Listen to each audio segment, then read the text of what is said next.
What's going on, folks? I am Goat. Welcome back to Warframe Frame Builds. So here we are to look at the Shield Maiden frame herself. Now, the really only unfortunate side to Hildryn comes down to one simple, funny little thing.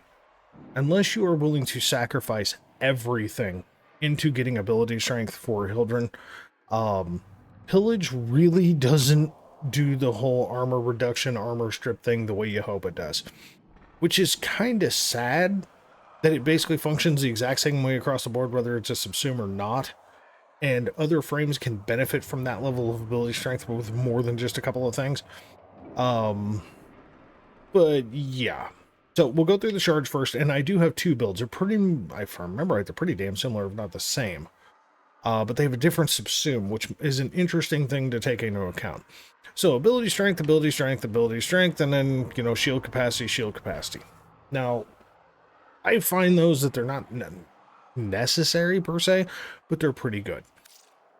Worm Prime. This is kind of a must-have, because the one thing that this girl does not want is toxin procs, because you are normally going to build her with basically next to no goddamn health. And, let's just say you fuck up and accidentally run into a Venomous Eximus. It'll kill you right on the spot, because they do 300 toxin damage a second, so don't want to do that. Worm Prime will kind of help alleviate that in the right set of circumstances.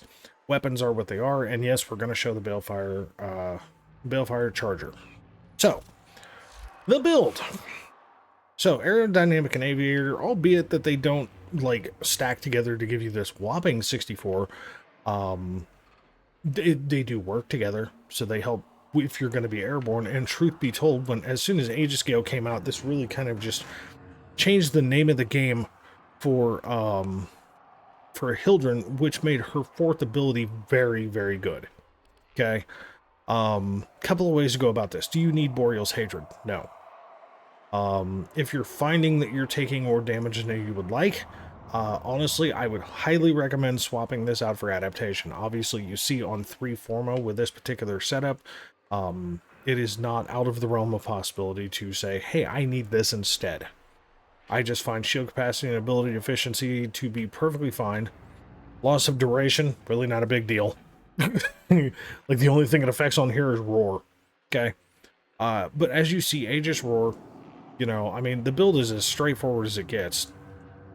Then I have an Aegis Condemn build. Now, that's actually the build that I usually run these days. And the reason being is because it does make it to where, unless you run into a bunch of overguarded, infested, this gives you the ability of basically enemies that don't have armor, right? So like Tech Rot, infested, already previously armor stripped enemies. This gives you that oh shit-o-meter thing to build your shields back up. And I found it to be far more functional. Just because there is plenty of times when you will double pulse enemies and you will strip their armor, and then all of a sudden you're sitting here kind of stepping back going, well, fuck me sideways, now what? Because I can't strip armor that's not there. Condemn gives you the plausibility of saying, see, I'm just going to lock these bitches down and I'm just going to take my shields back anyway. That way you can continue to do your thing. So that's kind of that. And this alleviates, Arcane Blessing alleviates the function of requiring adaptation. As long as you're not taking just tons of damage. Again, this is casual play. This is not level cap kind of crazy bullshit. Okay, it is not. I wouldn't even remotely dare say that it is. So the Balefire Charger. Now this is where things get a little fun. Because Secondary Fortifier gives you this really cool function of basically stealing Overguard, doing a buttload of damage to said overguarded enemies, and then you basically just do like an electric vial. You can do gas electric, which is actually pretty funny because there is an AoE, which also does a pretty decent amount of damage. Give yourself some, some fire rate, plus give yourself some, blast radius to increase the size of the AoE for this, some base damage. Overall, it's a pretty good functional setup. So, as promised, I'm going to come over here and change this down to the 155 that I was running. I can't believe I forgot to change that for the last one like it matters. Like I said, my builds will handle the 230s just fine. So, we will simulate these biatches.